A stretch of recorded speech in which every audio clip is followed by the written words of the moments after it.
Joined by Anna Shields, now an 8-time NAIA national champ and 13-time NAIA All-American. Anna, what went into that? And you're still not done, but did you ever imagine that you would have this much success? Was that the plan, or what all went into this?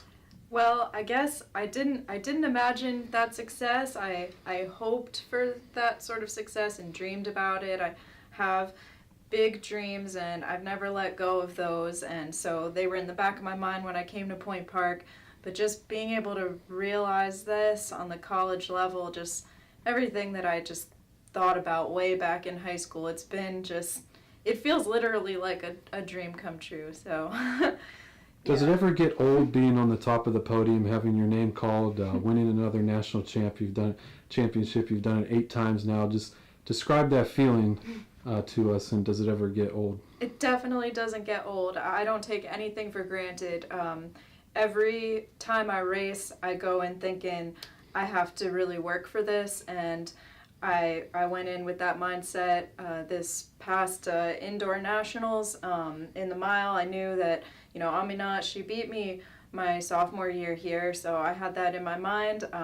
I definitely don't take it for granted that I'm gonna win a race. Every time I am able to do it, I feel a sense of accomplishment and excitement, and yeah, every time. Take us through the amount of work and attention to training and everything that goes into it to have the success that you've had. If you could take us through that.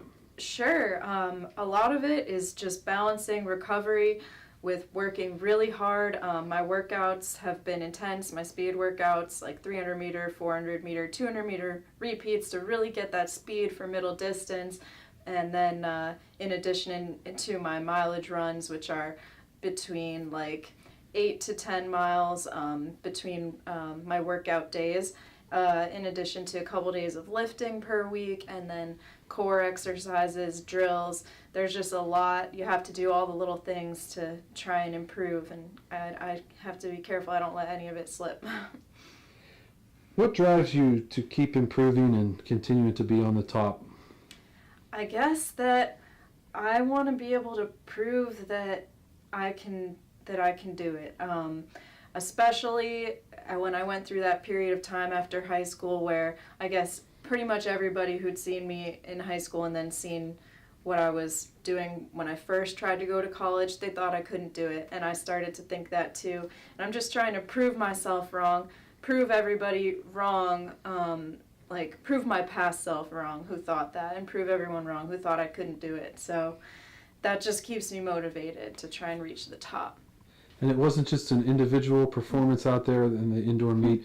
You had a team relay that finished second in the country, and it was a team effort to be All-American. What was that like to have the team aspect added in?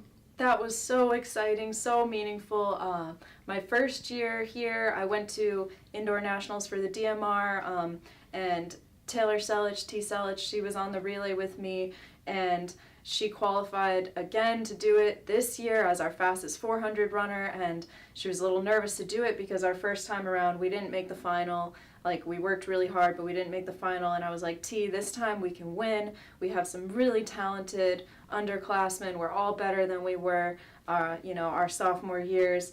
And after we ran our prelim heat, like, she picked me up, she spun me around. She was like, we actually did it. And it just, I felt so happy to have done that with Reba and Alyssa Boyd and Alyssa Campbell. Like, all 5 of us were a part of that. Even though Alyssa Campbell didn't run the final, she was still a part of that All-American performance, getting us in from the prelim. So, is that something that you get a lot of joy out of, the team effort? It's not just you individually, but what you're able to do for your team and your school.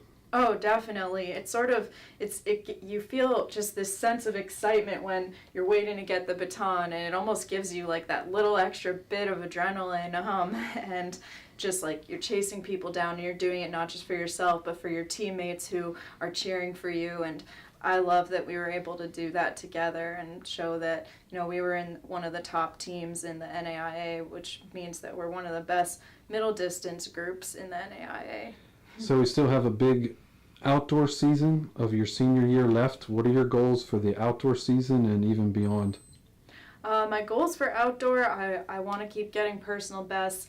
My main goal that I'm thinking of in my mind is trying to hit 1500 under 410. My best is 412. I just feel like that'll be getting to another level if I'm able to do that. So that's really going to be in my mind. Yeah, working for that. And is it too early to start thinking about what might be after Point Park? Do you have aspirations beyond that? I definitely don't feel like it's too early. The Olympic trials are in 2020. The IAF just released the standards for those, the auto standards for those. They're very hard, but I like to be able to see what they are because I really want to at least be able to make the trials. So that's my goal, and that goal has to start, it doesn't just start right now. It started already, but I have to have it in mind right now. Okay, thanks a lot, Anna. Congrats on all your success, and we wish you luck going forward. Thank you, Kevin.